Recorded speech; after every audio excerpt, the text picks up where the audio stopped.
जय श्री कृष्णा। प्रणाम भक्तजनों। आज हम दशा माता के 7वें दिन की कथा सुनेंगे। एक समय की बात है, एक राजा था। जब नाई उनके बाल काटने आया तो उसने राजा को बताया कि एक बहुत ही सुंदर कन्या है। उस कन्या को दशा माता का इष्ट था। वह पिंपल की प्रतिदिन पूजा करती, दशा माता की कहानियां सुनती थी। दशा माता ने सोचा कि मेरा नियम रखने वाली की शादी अच्छी जगह होनी चाहिए। तो फिर राजा ने नाई से कहा कि ऐसी सुंदर कन्या से मैं शादी कर लूं। राजा ने उस कन्या से शादी कर ली। शादी करके महल में ले आए। राजा के एक रानी पहले से ही थी। उस रानी ने सोचा कि इतनी सुंदर दूसरी रानी आ जाएगी तो मेरा रुतबा और आदर कम हो जाएगा। तो फिर जब बड़ी रानी काले हाथ करके आई और नई रानी के मुंह पर लगा दिया।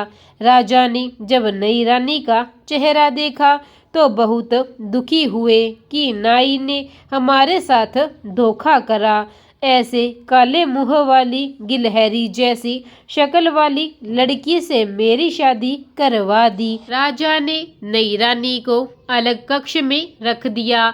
उससे बातचीत भी नहीं करते थे और उसकी तरफ देखते भी नहीं थे। राजा के ऐसे व्यवहार से छोटी रानी बहुत दुखी हो गई। उसको समझ नहीं आ रहा था कि वो क्या करे, कैसे राजा को समझाए। फिर कुछ समय पश्चात उसने अपने पीहर खबर भेजी कि मेरे 4 रंग की पोशाक, वैसी ही चौपड़ और झूले की रस्सी भेजना। और फिर उसकी लाल, हरी, केसरिया और गुलाबी चारों रंग की पोशाक, चौपड़ और झूले की डोरी आ गई। फिर उसके बाद उसने दासियों से मालूम करवाया कि राजा आज घूमने के लिए कौन से बाग में जाएंगे। उसको पता चला कि राजा आज गुलाब बाग में घूमने जाएंगे। तो उसने गुलाबी रंग की पोशाक पहनी, 16 श्रृंगार किया और अच्छे जेवर पहन लिए। और फिर वह गुलाबी चौपड़ और गुलाबी रस्सी लेकर गुलाब बाग में राजा के आने से पहले ही पहुंच गई। बाग में पहुंचकर उसने गुलाबी चौपड़ बिछा दी और पास में ही झूला डालकर झूलने लगी।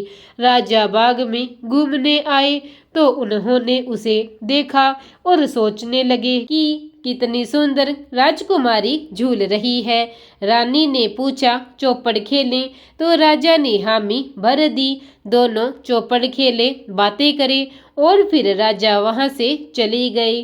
राजमहल जाते समय राजा मन ही मन विचार करने लगे कि ऐसी सुंदर कन्या तो अपने महल में होनी चाहिए। राजा के महल में आने से पहले ही छोटी रानी दासियों की मदद से राजमहल आ जाती है। अब दूसरे दिन रानी ने पता कराया कि राजा कौन से वाले बाग में जाएंगे। तो रानी को पता चला कि राजा हरियाली बाग में जाएंगे।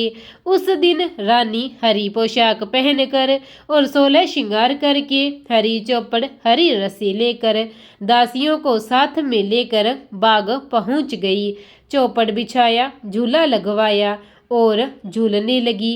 राजा के आने पर दूसरे दिन भी वह पूछती है कि चौपड़ खेलें? तो राजा कहते हैं कि हाँ खेलते हैं। तीसरे दिन वह लाल बाग में गई, लाल पोशाक पहनी, लाल चौपड़ ली और लाल रस्सी लेकर चली गई। और फिर चौथे दिन केसरिया पोशाक पहनकर, केसरिया चौपड़ और रस्सी लेकर केसरिया बाग में गई। राजा उस पर बहुत ही मोहित हो गई, पर राजकुमारी को तो मालूम था कि वो तो शर्माती नहीं थी। अगली रात रानी ने चारों पोशाकें, रस्सी और चौपड़ सब रानी के कक्ष के बाहर बरामदे में रख दिए और उंगली के चीरा लगाकर हाय हाय करने लगी। राजा को तो पहले से ही नींद नहीं आ रही थी और वह हाय हाय कर रही थी तो उन्हें तो बहुत ही गुस्सा आया और वो बोले कि आज इस काले मुंह वाली को तलवार से मार डालूं, इसका किस्सा ही खत्म कर देता हूँ। गुस्से में भरे हुए ही राजा उसके कक्ष की तरफ चल दिए। उसके कक्ष के बाहर राजा क्या देखते हैं कि चारों रंग की पोशाक, चौपड़ और रस्सी पड़ी है। राजा को यह सब देखकर सोचने लगे कि यह सब तो उस राजकुमारी के हैं। वो सोचने लगे कि ये सब यहाँ कैसे आ गए। जब राजा कक्ष के भीतर पहुँचे तो उन्हें रानी को देखकर बहुत आश्चर्य होता है। राजा रानी से कहते हैं कि आप यहाँ? रानी कहती है हाँ। फिर राजा कहते हैं कि रानी आपने हमें धोखा दिया। रानी कहती है मैंने आपको धोखा नहीं दिया, आपने मुझे धोखा दिया। राजा कहते हैं कि तुम्हारे चेहरे पर तो गिलहरी की तरह काली लकीरें थी। रानी कहती है कि वो तो आपकी बड़ी रानी ने मुझे प्यार करते समय लगा दी थी। उसको लगा होगा कि मेरे आने से आप उसको कमोन्नति कर दोगे। छोटी रानी फिर बोलती है कि मेरी तो दशा माता का इष्ट है, जो दशा माता ने मेरी लाज रखी, वरना मुझे तो मरना पड़ता। राजा कहते हैं रानी आप पूरी बात पहले ही बता देते तो आपको और हमको इतना दुख नहीं देखना पड़ता। उसके बाद राजा ने बड़ी रानी को कमान्नति कर दिया और छोटी रानी के साथ सुखपूर्वक रहने लगे। हम भी दशा माता जी से प्रार्थना करते हैं कि हे दशा माता, जैसा दुख छोटी रानी ने झेला वैसा दुख किसी को झेलना ना पड़े, और जैसी कृपा आपने छोटी रानी पर करी वैसी कृपा आप हम सब पर भी करना, और जैसी लाज आपने छोटी रानी की रखी वैसी लाज हम सब की भी रखना। कथा कहने वाले और कथा सुनने वाले दोनों की लाज रखना, सबकी मनोकामना पूरी करना, सबकी संतान की लंबी उम्र करना। इसी प्रकार दशा माता की कथा 7वें दिन का भाग यहीं पर समाप्त होता है। कल हम दशा माता के 8वें दिन की कथा सुनेंगे। तब तक के लिए प्रेम से बोलिए दशा माता की जय।